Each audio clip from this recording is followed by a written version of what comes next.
सुन कुमार स्वागत करता हूं आपका फेनोमिनल स्टडीज में। और आज हम देखेंगे क्लास 10 फिजिक्स चैप्टर 10 लाइट के रिफ्लेक्शन और रिफ्रैक्शन के बारे में, जो पार्ट 5 है उसके विषय में। इससे पहले के 4 पार्ट्स अपलोड हो चुके हैं, आप जाकर के उसे चैनल के प्लेलिस्ट में देख सकते हैं। तो देखिए, इस पार्ट में हम rules of obtaining image formed by a concave mirror देखेंगे। ठीक है फ्रेंड्स, तो टोटल 4 रूल मैंने यहाँ पर लिखे हैं जिसको कि आपको पढ़ना है। पहला रूल जो है वो बोलता है कि अगर प्रिंसिपल एक्सिस के पैरेलल कोई लाइट आती है तो वो फोकस से होके गुजरेगी। अब ध्यान दीजिएगा, यहाँ पे ये रहा प्रिंसिपल एक्सिस, ठीक है, यहाँ पे पोल है, ये प्रिंसिपल एक्सिस है फ्रेंड। ये रहा लाइट का एक रे जो कि ए से मैंने यहाँ पे डिनोट किया है, और ये कट करके यानी कि आफ्टर रिफ्लेक्शन फोकस पे मीट कर रही है, यानी कि फोकस से होके गुजर रही है। यही ये पहला रूल कहता है, यानी अगर रे पैरेलल होगी तो फोकस से होके गुजरेगी। तो जो तीसरा रूल है फ्रेंड्स, अगर आप उस पर गौर करें तो थोड़ा सा आपको एक लिंक मिलता है। लाइक बोला जा रहा है यहाँ पे कि अगर कोई रे फोकस से होके गुजरेगी तो वो प्रिंसिपल एक्सिस के पैरेलल होगी। तो हमेशा याद रखिएगा, ये दोनों एक दूसरे के वाइस वर्सा काम करते हैं। यानी कि अगर प्रिंसिपल एक्सिस के पैरेलल होगी रे तो फोकस से होके गुजरेगी, और फोकस से होके गुजरेगी तो प्रिंसिपल एक्सिस के पैरेलल होगी। यहाँ पे देखिए, जैसे ये जो लाइट की रे है मेरी, ए मान लेते हैं इसको, ये यहाँ से एक्स से होके गुजरी और आफ्टर रिफ्लेक्शन प्रिंसिपल एक्सिस के ये पैरेलल जा रही है। अब बात करते हैं सेकेंड रूल की। तो एक रे जब सेंटर ऑफ कर्वेचर, ये मेरा सेंटर ऑफ कर्वेचर है यहाँ पे, यहां से जब हो करके कोई रे ए जो है गुजरती है तो आफ्टर रिफ्लेक्शन उसी दिशा में वापस चली जाती है। यहाँ पे देख रहे हैं, सेम पाथ को फॉलो करके रिफ्लेक्टेड बैक हो जाती है। और फाइनल रूल जो है वो ये बोलता है कि अगर कोई इंसिडेंट रे पोल पर, देख रहे हैं फ्रेंड्स, ये रहा रे मेरा ए, ये पोल पर अगर पड़ेगी तो उसी एंगल में, जो एंगल ऑफ इंसिडेंस है, उसी एंगल में रिफ्लेक्ट होकर के चली जाएगी। यही था 4 रूल इमेज फॉर्मेशन का कनकेव मिरर पे। अब हम देखते हैं आगे कि कनकेव और कन्वेक्स मिरर पे किस टाइप के इमेजेस बनेंगी। ठीक, तो फ्रेंड्स बात करते हैं फॉर्मेशन ऑफ इमेज की।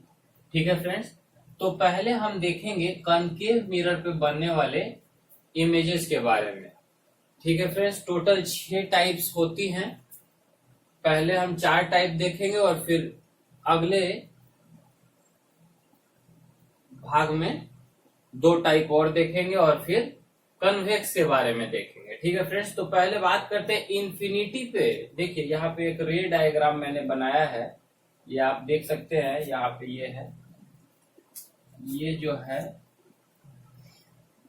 यहाँ पे मैंने लिखा है पोजीशन ऑफ ऑब्जेक्ट, फिर ray diagram of the scene, and then position of image and nature of that image. ठीक है फ्रेंड्स, अब देखिए, तो पोजीशन इन्फिनिटी पे होगा। तो इन्फिनिटी कहाँ का मतलब होता है अनंत। तो आप देखे होंगे कि सूर्य या चंद्रमा से आने वाली रोशनी को ही हम इन्फिनिटी एज ए कंक्लूड करेंगे। ठीक है, तो अब देखेंगे कि हम पहले भी बताए थे लाइट में कि रे ऑफ लाइट जो है हमेशा सीधी रेखा में गमन करती है। तो देखिए, आप रे डायग्राम को जब गौर करेंगे तो देखिए, ये ए से और बी से सीधा लाइन आ रहा है, और आफ्टर रिफ्लेक्शन ये फोकस पे मिलेगा, जो मैंने यहाँ पर लिखा है। ठीक है फ्रेंड्स, यानी इमेज का जो फॉर्मेशन है वो फोकस पे होता है, और रियल बनता है इमेज, इन्वर्टेड होता है, और एक्सट्रीमली डायमिनिश्ड इन साइज। तो आप सोच ही सकते हैं कि लाइक सूरज और चंद्रमा जैसे जो ऑब्जेक्ट्स हैं वो कितने ज्यादा बड़े हैं। मैक्रो बॉडीज है, बहुत ज्यादा साइज में बड़े होते हैं, और उनका जो इमेज बनेगा तो उसके कंपेरेटिव बहुत छोटा बनेगा। अब बात करते हैं बियॉन्ड सी। तो देखिए, ये जो है सी से मैंने सेंटर ऑफ कर्वेचर को डिनोट किया है। इस पे कोई भी डाउट ना रखिएगा कि ये क्या लिखे हैं सर। ठीक है,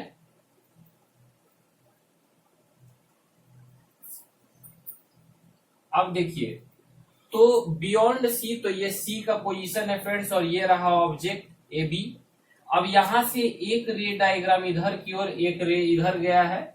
आफ्टर रिफ्लेक्शन ये दोनों फोकस से कट करने के बाद यहाँ पर इमेज बना रही है। तो देखिए, अगर ऑब्जेक्ट सेंटर ऑफ कर्वेचर के पीछे हो तो उसका जो इमेज होगा वो फोकस और कर्वेचर के बीच, ये एफ जो है फोकस को डिनोट करता है फ्रेंड्स, के बीच बनेगा। रियल बनेगा, इन्वर्टेड बनेगा और डायमिनिश्ड बनेगा। ठीक है फ्रेंड्स।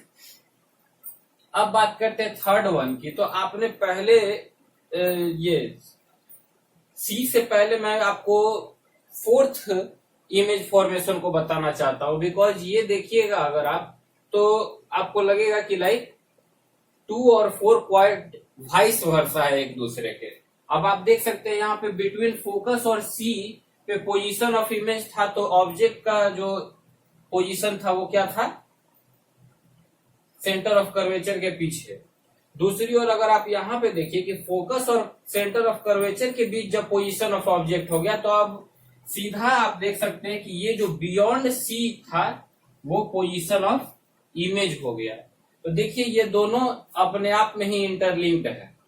तो अगर आप एक को याद करते हैं तो आपको हमेशा याद रखना है कि दूसरा वाला जो है एक और ऐसा इमेज का फॉर्मेशन है जिसमें कि ये दोनों के दोनों सिचुएशन आपस में अदल बदल जाते हैं, यानी कि जो पोजीशन ऑफ इमेज है वो पोजीशन ऑफ ऑब्जेक्ट बन जाता है, और जो पोजीशन ऑफ ऑब्जेक्ट है वो पोजीशन ऑफ इमेज बन जाता है। देखिए यहाँ पे मैंने फिगर बनाई है कि देखिए, ये जो है ऑब्जेक्ट है हमारा ए बी, यहां से लाइट पास किया और पास करने के बाद सेंटर ऑफ कर्वेचर के पीछे इमेज बना है। ठीक है फ्रेंड्स। और इमेज कैसा बनेगा, तो रियल बनेगा, इन्वर्टेड बनेगा और मैग्नीफाइड बनेगा। अब मैग्नीफाइड क्यों, तो देखिए मैग्नीफाइंग ग्लास का जब हम लोग इमेज ऑब्टेन करते थे तो वो मैग्नीफाइड ही होता था, यानी अक्षर जो थी वो छोटे से बड़ा दिखाई देती थी, इसी को हम कहते हैं मैग्नीफाइड इमेज। तो अब बात करते हैं थर्ड पॉइंट की। 2 और 4 आपस में इंटरलिंक्ड है फ्रेंड्स, हमेशा याद रखिएगा इस बात को। अब सेंटर पे जब इमेज बनेगा तो वो सेंटर पे जब ऑब्जेक्ट होगा तो उसका इमेज सेंटर पे ही बनेगा, रियल बनेगा, इन्वर्टेड बनेगा और सेम साइज का बनेगा। तो अभी मैं रूल आपको जब बता रहा था कुछ देर पहले, तो आप लोगों ने देखा होगा कि सेंटर से आने वाली, यानी सेंटर से होकर के गुजरने वाली, सेंटर ऑफ कर्वेचर से होकर के गुजरने वाली जो रे ऑफ लाइट थी वो डायरेक्ट उसी दिशा में वापस मुड़ जाती थी। तो इसका मतलब है कि इसमें कोई भी चेंज नहीं आता था और वो साइज भी सेम ही रह जाता था। देखिए यहाँ पे जैसे कि ये रहा सेंटर ऑफ कर्वेचर मेरा, और यहाँ पे ऑब्जेक्ट है तो इसका इमेज हूबहू इसके नीचे है, यानी कि सेम डायरेक्शन में जिस दिशा से आई उसी दिशा में वापस चली गई। ठीक है फ्रेंड। अब बात करते हैं 2 और केसेस की जो इमेज रिलेटेड बच चुकी है। ठीक है फ्रेंड्स। अब देखिए फ्रेंड्स, यहाँ पर अब 2 केसेस की बात करते हैं जो बच गए थे। तो पहला केस है इसमें, यानी कि 5वां केस है एक्चुअली, कि जब फोकस पे यानी एट फोकस जो है पोजीशन ऑफ इमेज होगा, तब कहाँ पोजीशन ऑफ इमेज होगा। पोजीशन ऑफ ऑब्जेक्ट जब फोकस पे होगा तो पोजीशन ऑफ इमेज कहां पर होगा, इन्फिनिटी पे और एक्सट्रीमली मैग्नीफाइड होगा। तो आप सोच ही सकते हैं कि लाइक मैग्नीफाइंग ग्लास का जब आप यूज करते थे तो आप देखिए यहाँ पे कनकेव मिरर में क्या होता था, वो चीजें बड़ी दिखाई देने लगती थी। अब इसको हम प्रैक्टिकली रे डायग्राम से देखेंगे। लाइक देखिए, ये जो है मेरा ऑब्जेक्ट है, इसका पोजीशन ठीक है फोकस पे, और यहां से जब इमेज बना है तो ये इनफाइनाइट जा रहा है, कितनी दूरी पर जाएगा इसका कोई ठीक ठिकाना नहीं है, कहां पर बनेगा, काफी बड़ा और विशाल इमेज बनेगा। अब गौर करने वाली बात क्या है कि ये जो पार्ट या रूल जो आप देख रहे हैं, इमेज फॉर्मेशन का केस देख रहे हैं, केस 5, वो डायरेक्टली अपोजिट है केस 1 का, जो मैंने पीछे अभी बताया कुछ देर पहले। केस 1 में भी क्या होता था कि ये वाइस वर्सा चलता है, यानी कि अगर इन्फिनिटी पे होगा पोजीशन ऑफ इमेज तो पोजीशन ऑफ ऑब्जेक्ट फोकस पे होगा, और पोजीशन ऑफ ऑब्जेक्ट अगर इन्फिनिटी पे होगा तो पोजीशन ऑफ इमेज जो है वो फोकस पे होगा। दूसरी तरफ देखें तो यहाँ पे नेचर ऑफ इमेज जो है वो एक्सट्रीमली मैग्नीफाइड यानी काफी बड़ा बनता है, अब बात करते हैं लास्ट केस की, पोल और फोकस के बीच अगर आपका ऑब्जेक्ट होगा तब कहाँ बनेगा। तो देखिए आप, ये रहा मेरा फोकस और ये रहा मेरा पोल, ठीक है। इसके बीच में ये ए बी जो है ऑब्जेक्ट है हमारा, ठीक है। और अब रिफ्लेक्शन के बाद कहाँ जा रहा है इमेज, आप देख रहे हैं, सॉरी यहाँ पे नहीं रही, यहाँ पे नहीं, इधर कहाँ जा रहा है इमेज, ये रहा इमेज फ्रेंड्स, यहां से तो लाइट आ रही थी, इमेज इधर हमको ए और ए डैश और बी डैश पे बन रहा है जो कि बिहाइंड द मिरर है।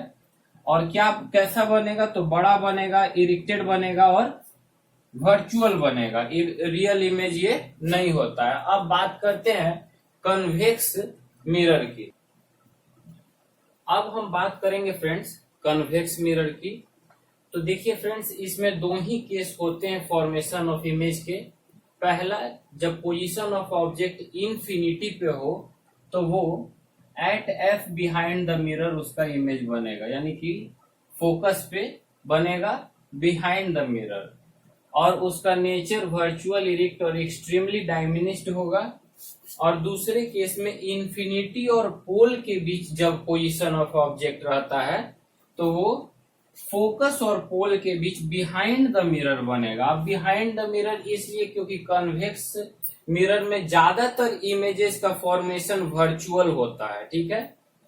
और यहाँ भी वर्चुअल, इरिक्ट और डायमिनिश्ड इमेज हम लोगों को प्राप्त होगी, ठीक है फ्रेंड्स।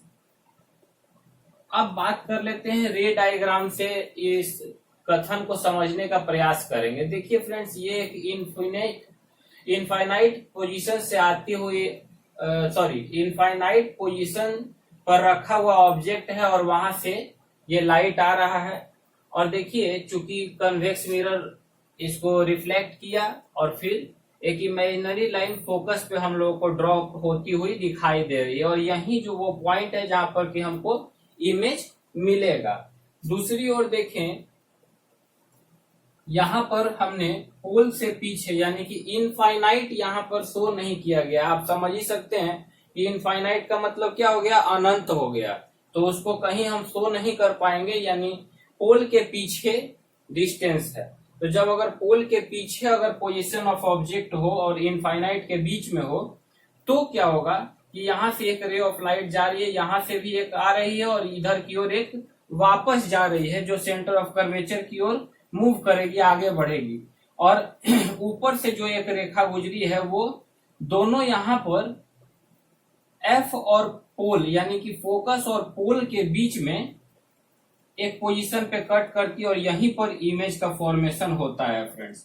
तो ये था formation of image on convex and concave mirror, ठीक है फ्रेंड्स। अब हम बात करेंगे uses of concave and convex mirror, और फिर हम मिरर फॉर्मूला और मैग्निफिकेशन के फॉर्मूलाज को भी देखेंगे, डिफिनीशंस को समझेंगे और उनसे रिलेटेड न्यूमेरिकल्स को भी बनाने का प्रयास करेंगे अगले पार्ट में। Thank you friends.